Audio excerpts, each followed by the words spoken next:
বলতে গেলে নির্বাচন আসল পুঁজি। তোমরা কেন চাও নির্বাচন? আমরা তো ভাই সব বুঝি। কালি পকেট বলতে গেলে নির্বাচন আসল পুঁজি। উন্নয়নের ধোঁকা দিয়ে খাম্বা চুরি করে খাও, উন্নয়নের ধোঁকা দিয়ে খাম্বা চুরি করে খাও। মাসুদ ভালো হয়ে যাও, মাসুদ ভালো হয়ে যাও, সময় থাকতে ভালো হয়ে যাও।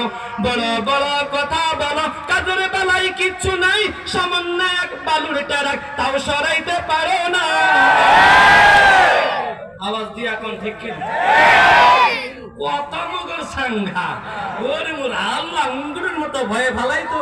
আমরা যখন বাইর করে দিছি এখন আঙ্গুরে বাতাস দিছি। আওয়াজ দিয়ে এখন ঠিক কি বড় বড় কথা বলো, কাদের বেলায় কিচ্ছু নাই। সামান্য এক বালুর টারাক তাও সরাইতে পারো নাই। ঈদের পরে আন্দোলনের হুমকি দিয়া লুকাই যাও, ঈদের পরে আন্দোলনের হুমকি দিয়া চুপ